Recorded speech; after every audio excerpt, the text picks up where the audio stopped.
नमस्कार, मैं हूं सोनिया तोमर। हमारे चैनल में आपका स्वागत है। आइए चलते हैं आज की खबरों की ओर।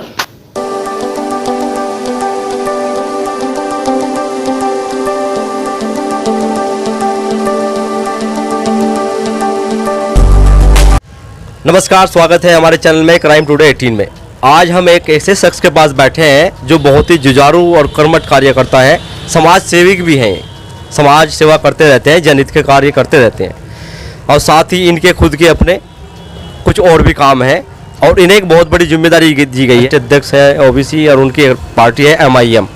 उसके ये उत्तर प्रदेश में मेरठ के अंदर एक तहसील है, विधानसभा क्षेत्र आता है सरधना, उसकी जिम्मेदारी दी गई है, इन्हें अध्यक्ष बनाएगा वहाँ का।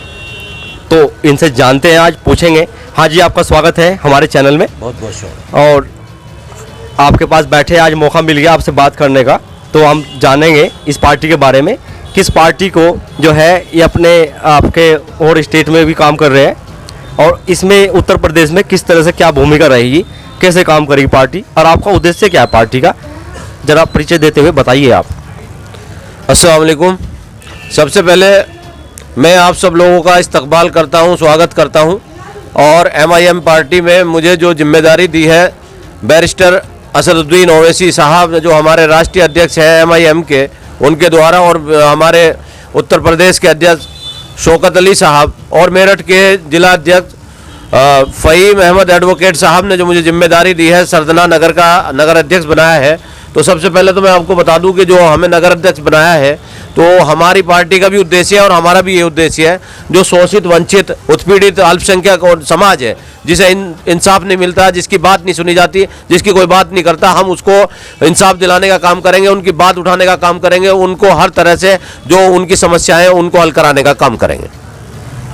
एक और मैं आपसे सवाल पूछना चाहूँगा, जैसे कि पूरे भारत में कुछ चर्चा की जाती है इस पार्टी के बारे में। कुछ लोग, कुछ समुदाय के लोग ये भी कहते, सुना हुआ, हमने भी सुना है कि यह बी पार्टी है बीजेपी की। आप इसमें क्या कहना चाहेंगे? देखिए जनाब, मैं आपको बता दूं, जैसा कि अभी आपने जो बताया कि कुछ लोग कहते हैं, हाँ कुछ लोग ये इस तरह के आरोप लगाते हैं कि आपकी पार्टी उत्तर प्रदेश में आई है तो यहाँ इससे इनके कैंडिडेट खड़े होने से बीजेपी जीत जाएगी, बीजेपी की बी टीम है। तो मैं आपको बता दूं 70 साल से यही काम चल रहा है। जितने नाम निहाद सेकुलर पार्टियां हैं, अब आखिर जो है जितना भी जो शोषित समाज है, वंचित समाज है और हमारे मुस्लिम समाज है, उसको कहाँ उसके अधिकार मिले? ये अधिकार क्यों नहीं देते?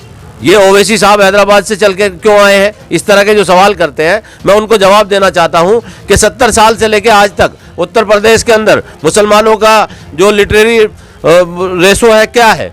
आज शिक्षा के क्षेत्र में हम कहाँ हैं? रोजगार के क्षेत्र में कहाँ है? हमें अधिकार कहाँ मिल रहे हैं? हमारे कॉलेज कहाँ है? मैं सरधना की बात करता हूँ, सरधना में एक भी जो है कॉलेज नहीं है, एक भी कॉलेज नहीं है। कोई भी लड़का अगर पढ़ना चाहे, ग्रेजुएशन करना चाहे तो सरऊपुर में हमारे पास में जो है डिग्री कॉलेज है, या फिर उसके आसपास कहीं दूर डिग्री कॉलेज है, या मेरठ जाना पड़ता है। तो 70 साल में इन्होंने, ये नाम निहाद सेकुलर पार्टियों ने सिर्फ वोट लेने का काम किया है, हमें अधिकार देने का काम नहीं किया। तो ओवैसी साहब अधिकार दिलाने के लिए आए हैं और जो बी टीम का आरोप लगाते हैं, ये सिर्फ आप ये देख लिए। 2013 की बात बताऊं मैं आपको, अखिलेश यादव जी की सरकार थी और दंगे हो रहे थे, मुजफ्फरनगर शामली बागपत पूरा जल रहा था और यहाँ बच्चे मर रहे थे सर्दी की वजह से। और ये क्या कर रहे थे? वहाँ सैफई के अंदर डांस चल रहा था, सैफई में डांस महोत्सव चल रहा था, लेकिन इन्होंने इस बात को देखने की कोशिश नहीं की। ये जो मजलूम है, जिनके घर जलाए गए, जिनके को सताया गया, जिनके लोग मार दिए गए,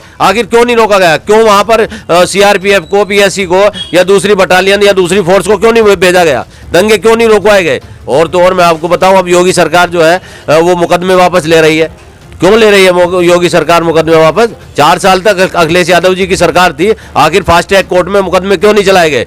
क्यों इंसाफ नहीं दिलाया गया? तो हमारी लड़ाई इंसाफ की है। हम हिंदू मुस्लिम का किसी का भेदभाव नहीं करते। हमारी पार्टी सबको इंसाफ दिलाने का काम करेगी। और ओवैसी साहब के आने से मैं बताऊं आपको, जो वंचित समाज है, मुस्लिम समाज है और पिछड़ा समाज है और तो और आगड़ा समाज भी हो, जो भी उत्पीड़ित समाज है, उन सबको इंसाफ दिलाने का काम हमारी पार्टी कर रही है।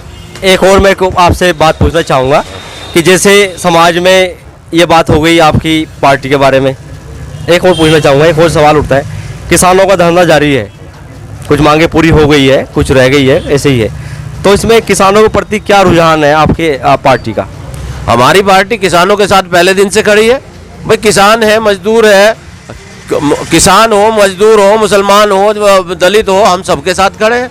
वो जो आंदोलन चल रहा है, शाहीन बाग का आंदोलन चल रहा था, वहाँ सीए एनआरसी का जो विरोध सबसे पहले किसने किया? पार्लियामेंट के अंदर जब आप देखेंगे, अभी भी आप 4 दिन पहले अभी आप देखो नागालैंड में जो सिविलियंस पे जो फायरिंग हुई है, हमारे ओवैसी साहब पार्लियामेंट में उन्होंने मुद्दा उठाया। अब ये जो सीए का मुद्दा पार्लियामेंट में हमारे ओवैसी साहब ने उठाया, किसानों का मुद्दा उठाया। हर मुद्दे को हमारे ओवैसी साहब जो है पार्लियामेंट के अंदर उठाते हैं और ये आप संसद रत्न से सम्मानित हैं ओवैसी साहब। आज मैं आपको बता दूं, अब अगर पिछले साल का इस साल का रिकॉर्ड उठा के देखा जाए सारे सांसदों का, तो हमारे सांसद साहब सबसे बेस्ट सांसद का अवार्ड पाएंगे, इतना काम करते हैं। एक और आपने सुना भी कि ऐसे बेताब साहब बोल रहे हैं पार्टी के बारे में, तो एक और मैं आपसे चीज़ पूछना चाहूँगा कि ऐसे में उत्तर प्रदेश में भी विधानसभा चुनाव होने वाले हैं, अगर आपकी कुछ सीटें आती है तो उस पर आपका क्या रुझान है, क्या कहना चाहेंगे? मैं आपको बता दूं, बिहार में हमने जो है हमारी पार्टी ने आरजेडी का जो गठबंधन था उन्हें जो है ऑफर किया कि वो गठबंधन करें और गठबंधन करके जो है जो इनका जेडीयू और भाजपा का जो गठबंधन है उसे हराएं। लेकिन आरजेडी के जो वो तेजस्वी साहब हैं उन्होंने इस बात को नहीं माना और हमारी पार्टी ने जो ये आरोप लगाते हैं ना कि वो बीजेपी को जिता दिया, ये बिल्कुल बेबुनियाद आरोप है। हमारी पार्टी ने 19 सीटें लड़ी, 19 में से 5 एमआईएम ने जीती, 7 आरजेडी ने जीती, केवल 7 सीटें उन्हें जो जेडीयू और भाजपा जीत पाई और उसमें भी हमारी पार्टी जो है बहुत सारी सीटों पर दूसरे नंबर पर रही।